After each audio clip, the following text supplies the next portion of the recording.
YPGF, ladies and gentlemen. Assalamualaikum warahmatullahi wabarakatuh. Very good morning.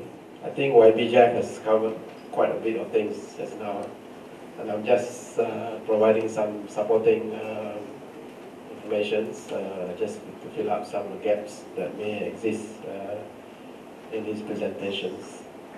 So I'm approaching from the regulator perspective, but I must say I'm not a regulator. I'm not representing MCMC. I'm just doing this thing based on my understandings about the current aspect of regulation related to the fiber optics. And hopefully this will be useful. And there are a lot of reference material published by MCMC on the actual guidelines and requirements for developers and consultants. This one I pick up the slides from MCMC, which was also presented here in the FTTH workshop that was held last time. There are 4 parties involved in the aspect of new developments for any housing areas.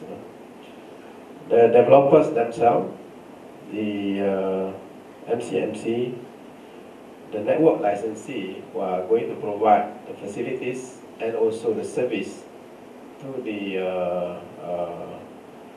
tenants, the owners of the buildings, and of course the local authorities that will approve all the applications for the developments.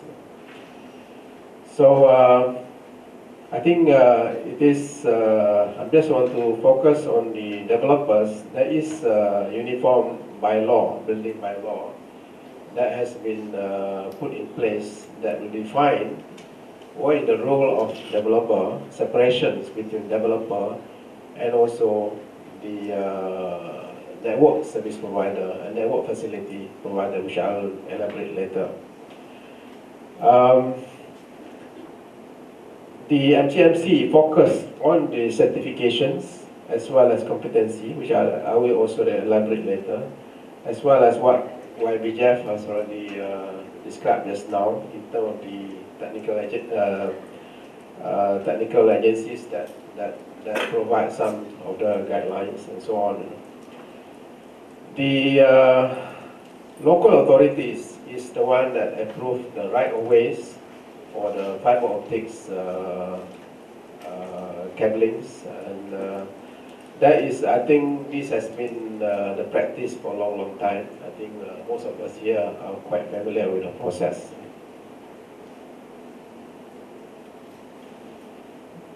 Now, just want to elaborate a little bit in terms of the process. Before submissions to the local authority for development order, there is requirements to have the letter of support from the network facility provider, which, as you can see there,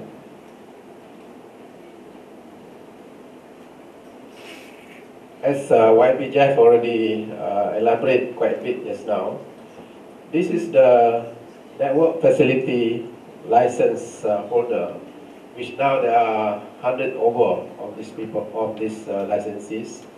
And I think YPGF already emphasized, it's not only one party, there are many parties that a developer or consultant can go about to get the letter of support from the NFP individual license holder. And most people take the easy way out because we have the Telekom Malaysia, who has been in service for a long time, who is very big, and who we certainly can depend on. I think the issue that most developers are afraid of, they go to a small player cannot deliver the service. They promise, but they cannot deliver. That is the risk that some people are worried of in terms of the getting NFP other than the TM to come into the their developments area. But I think today, with CMA 1998, with so many players around, so many people in service, I think we have a lot of choices to go about in getting the letter of support. The second part of the involvement of the MCMC SKMM is as a technical agency to the one-stop center. And normally this is, the comments has to go to all the government departments. This is the exceptions in the sense that SKMM is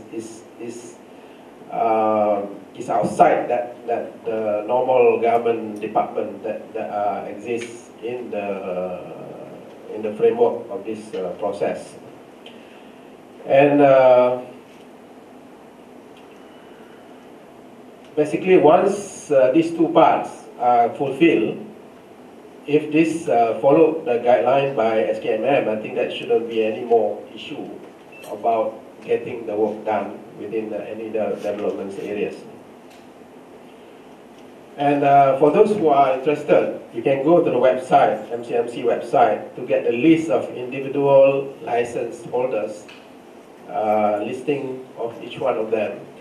When we talk about this fiber optics, although the license name is the same, network facility provider, but there are few varieties of this NFP. One of them is a fixed links, network NFP for fixed links. This is the one that can do the job. There are NFP for microwave, there are, which is for radio communications. There are NFP for cable landing stations, for submarine cable, which is not relevant in this aspect. So when you look at the NFP listing, they have 4 or 5 categories of NFP that has to be selected properly. We are talking about a fixed line, and now this is just the some detail of what I described just now. I don't want to elaborate a little bit more than what I said earlier. So there are only MCMC to represent the whole Jabatan Telecoms. There is the NFP plan verifications. The example here given is for DBKL. And last part is the services to be provided by the NSP. This is different. This is NSP, this is NFP. There are two parts. Some people, some of us may confuse. When we talk about facilities, it's about a physical infrastructure, the ducts, the fiber, and so on. When you talk about NSP, it's people who are providing the service to the end user, like the phone and the TV, and which is sometimes also confused with the application service providers. NSP, actually the people who are taking a bandwidth from somewhere and divide the bandwidth to many users. That is actually the network service provider, the main part of it. Basically, you are taking the fiber, for example, put the bandwidth, and split the bandwidth, distribute the bandwidth to user A, user B for different services. That is the network service provider. And these two can be different. It may not be the same. But unfortunately, the regime, the licensing regime in Malaysia today, allow a single party to own many types of licenses. One person, one company can have NFP, NSP, ASP, CASP. So they can do everything. So this is where the issue about the competition come about. We have an issue about competition because if you don't have NFP, you are only NSP, you have to get your facility from another NFP, the facility provider. That facility provider also has NSP. So in a way, you are competing with them. So in one side, you are a customer of this NFP. On the other hand, you are also a competitor to them. And this is the state of the current industry that we have in Malaysia, and that is not very healthy positions. And a lot of cases where the NFP play the upper hand and try to squeeze the one without NFP out of the market. This happened. Now, this is the building bylaw, just to make sure that we are clear in terms of the separations of the responsibility between the developer and the service providers. There is a boundary manholes on the street as well as within the compound. That's where the separations of responsibilities are about. So within the housing area, the ductings, the cablings, and so on has to be done by the developer. While outside the boundary has to be provided by service provider. So in our case in Penang, we are talking about this one to be the PDC telco, whether it's a ducts or fiber. But inside the building is the owner of the property that has to build the infrastructure before they get the CCC. So that is the requirements, the current requirements of the bylaw. So whether it's landed property or high-rise building, is similar concept. So this is where we are talking about changing the infrastructure from copper infrastructure, which we are used to have, into the fiber infrastructure. And that has to be matched with the service providers. Actually, if you notice, this part of the network mostly is already fiber today. The fiber has already reached the MDF room inside the building. It's only from the MDF room that goes to individual premises that actually provided with a copper telephone cable. That is most of the case today. So over here, that is not the main issue, but sometimes you have to lay the fiber, the copper telephone wire, a bundle of them, 100 pairs or 200 pairs, from the MDF to the nearest exchange, telecom exchange, maybe 3 or 4 kilometers away. That also exists in some areas. In that case, there is a trap where the developers think that they also have to provide such a large number of copper wires. And that's where the negotiation has to be done between the developer and the facility, network facility provider. Now, when it comes to the basics, just now, what needs to be built here, there's a ducts, there's a fiber or wires cable to the top, and there's also service inside those things. When it comes to the ductings, there is a guideline by MCMC, the provision of basic civil works for communications infrastructure in new development area. This already published in 2008. There's also a website map to get there. What is important I want to emphasize here is that the current practice, this is about practice, not about the guideline. Today, some developer thinks that they have to provide one ducts for TM and the other ducts for non-TM. But there are actually more non-TM than TM. So how do we share those ducts? So in order to give more chance for others, some developer put a very large number of ducts inside here. Sometimes 2, sometimes 4, sometimes 8 or 12. That's where the cost goes up quickly.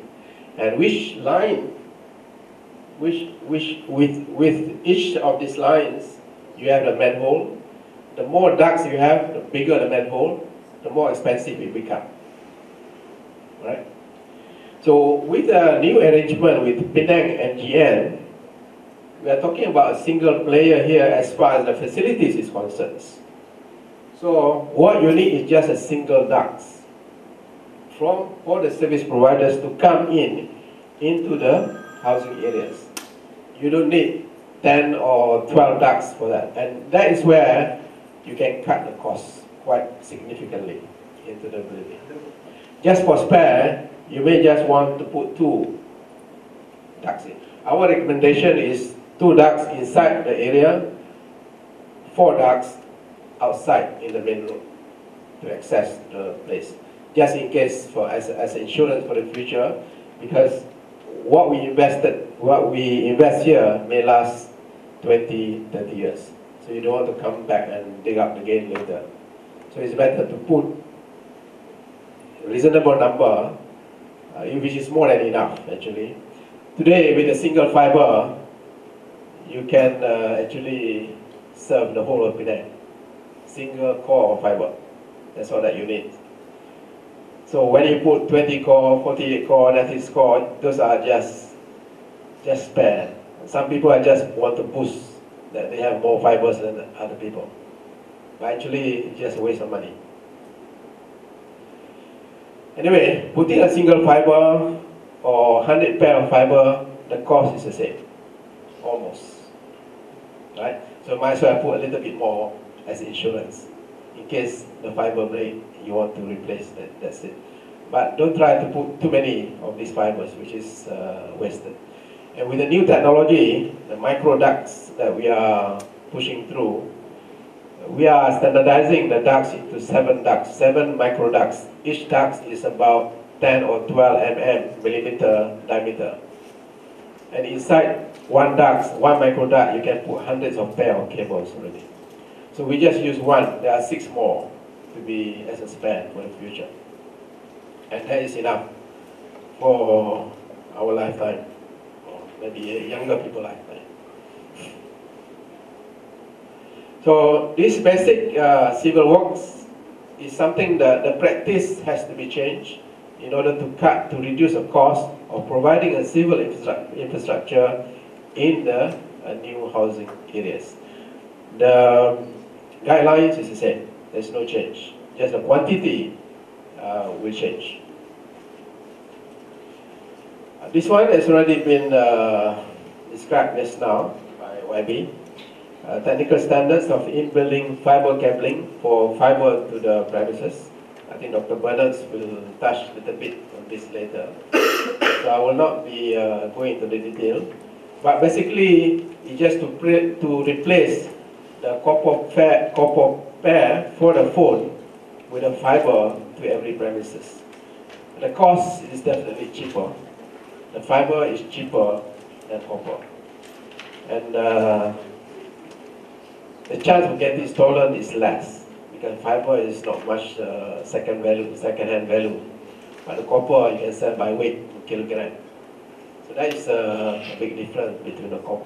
The other one is the fixed network infrastructure, which also part of the guideline by MCMC in terms of providing the wired connectivity to the. And this is another area that regulators do, MCMC do, to develop competency and standards. I think we have, CIRIM is well known. They are the parties who certify products, type approve of products. Any telecommunication products has to be type approved by CIRIM. And they are given the mandate by MCMC to do such work on an exclusive basis for now. There is another party that are doing the training. This is where I say here, it is a very weak area in terms of developing competency.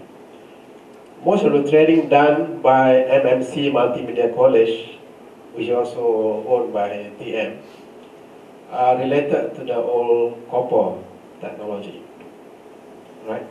So this is where the PSDC involvement that we propose to be involved in bringing up the competency in a fiber optic installation, not just for Penang, but it could be for the other state in Malaysia.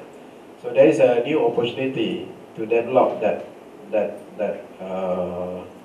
center to be served within Penang. So I hope that challenge will be taken by PSTC to do that portion of the works. And I think this is very important gaps that has to be filled by someone if you want to be in front of this technology. And we heard a lot of horror stories of installation of fiber for the HSBB by TM because of the incompetence of the contractors. Less training, they do like what they do for copper, which is completely different for fiber. Fiber is such a small cable. You have to take care very differently compared to the copper. And that is, even the copper, we still have a lot of issues in terms of connectivity and so on. And as far as the design installations, the guidelines are there most of the time.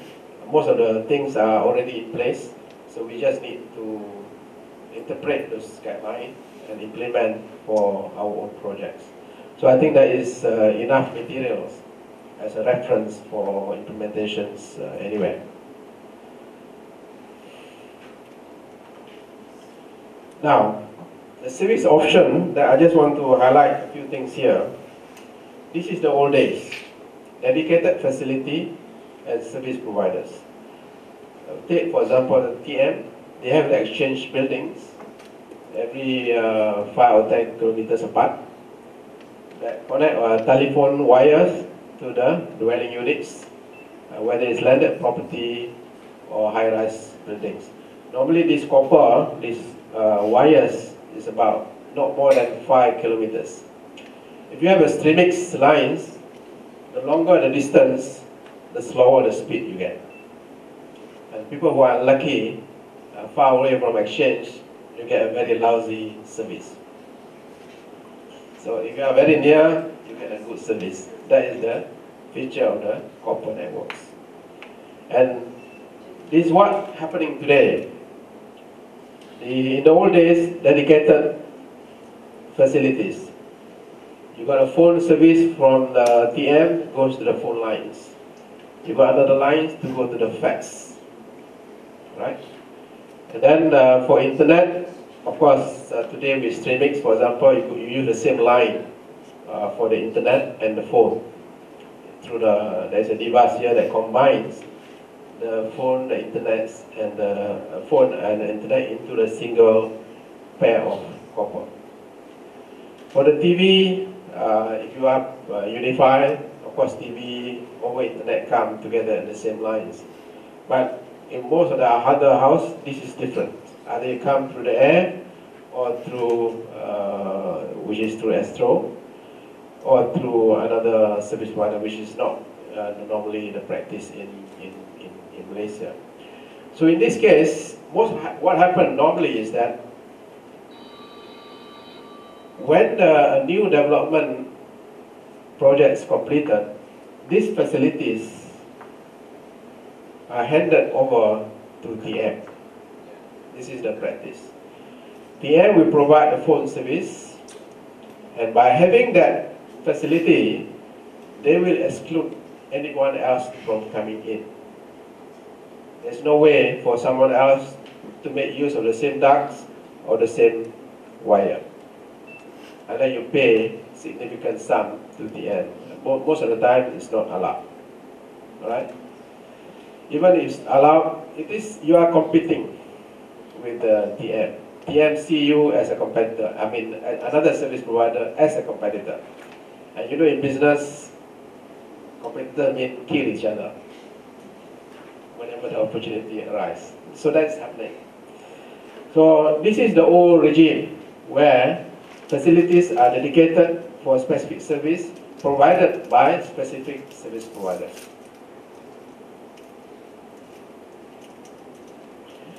Now, this is the thing that we are promoting, where the facilities here are shared, all right? And these shared facilities can be used for the phone, for the internet, for TV, for CCTV, for any other services that is possible now and in the future. But the lines here is a shared lines, a fiber optic lines, to be managed by a neutral party, a facility provider, which is not competing with any one of these. This is a critical element. This is where PDC Telco come about. You share the service, manage this fiber optic, but you don't go into these services. Once you go into these services, you are competing with your own customers. And that is what we want to avoid. We want to create a trusting relationship between these service providers and shared facility operator. As soon as PDC Telco move into this service, we